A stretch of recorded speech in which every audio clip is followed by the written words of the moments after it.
In a previous essay, we discussed the problem of history, the Darwinian modification of the concept, and how it came to impact our conception and understanding of Scripture, specifically the Quran.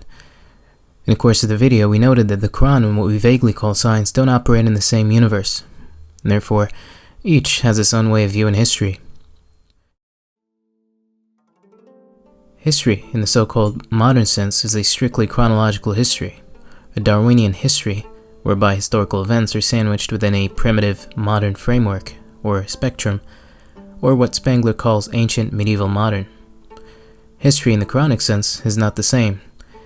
In the Quranic sense, history is not a record of past events, not a history in the sense of Herodotus, or of simply recalling or recollecting events that are not considered relevant today, but rather a history of ideas, of motifs, of archetypes, eternal and subsisting.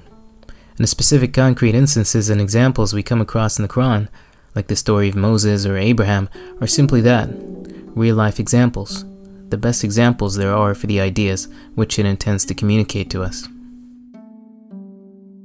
This way, we come to understand Quranic personalities such as Abraham or Moses as more than just historical figures, people who once lived and are no longer here, but as subsisting archetypes, ideal guides on how to conduct oneself in specific, so to speak, Abrahamic or Mosaic situations.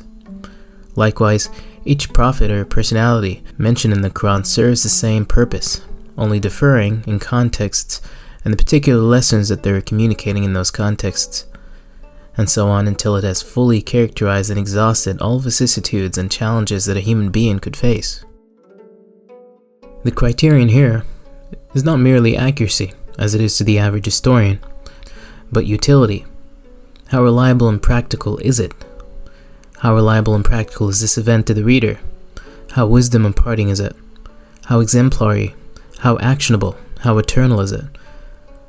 Accuracy is given here, but not an end. This view of history as events, and history as ideas, is a decisive factor insofar as our philosophical approach to Scripture.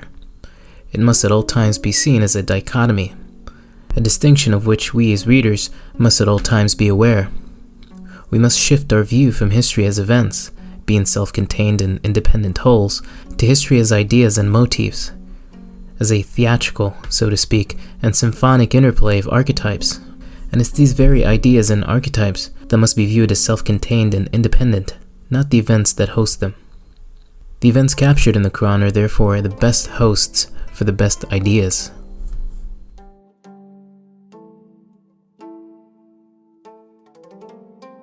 The way of listening to a composition by Elliott Carter, composer and author L.B. Mayer wrote, is radically different from the way of listening appropriate to a work by John Cage. Similarly, a novel by Beckett must in a significant sense be read differently from one by Billow. A painting by William D. Kooning and one by Andy Warhol require different perceptual and cognitive attitudes. The case is likewise with the Quran.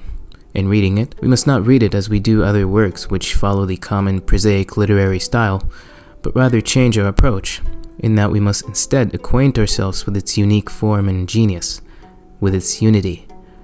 Our lack of adjustment and the fact that, in reading it, we generally tend to look outside it for meaning, i.e. the books and commentaries of the scholars, rather than immersing ourselves in it, not only exposes the incorrectness of our approach, but is essentially a contradiction, a violation, a negation of the self-contained unity.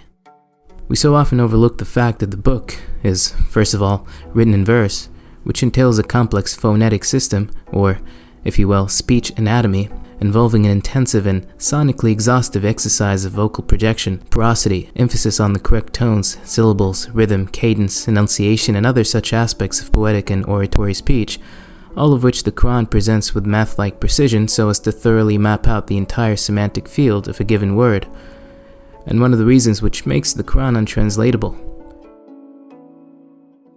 Alhamdulillahi Rabbil Alameen, Ar-Rahmanir Rahim, Maliki Yawmiddin, Iyyaka na'budu wa iyyaka nasta'in, Ihdina as-sirata al-mustaqim, صراط الذين أنعمت عليهم غير المغضوب عليهم ولا الضالين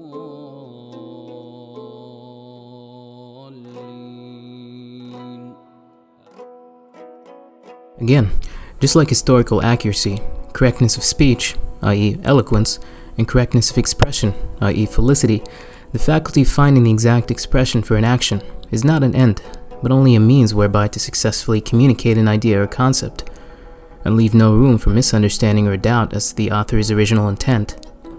Because believing in the absolute unity and individuality of the text, and perceiving it as a perfect structure or whole, impels us to value every word and expression as a perfectly placed stone or an indispensable organ of life that has its own place and function in that complete and independent organic whole, i.e. the text. And this awareness drives and necessitates that we should seek the meaning of said word or expression in its native environment, the place in which we found it, that individual and cosmic whole, the text, the Quran. By the way, this whole dynamic is presented as an exclaimer in the beginning of the book.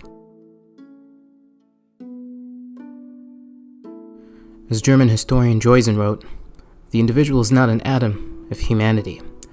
One of the molecules which laid together an infinite number would produce humanity. He belongs to his family, people, state, etc., is a living member only through them, as the hand separate from the body is no longer a hand.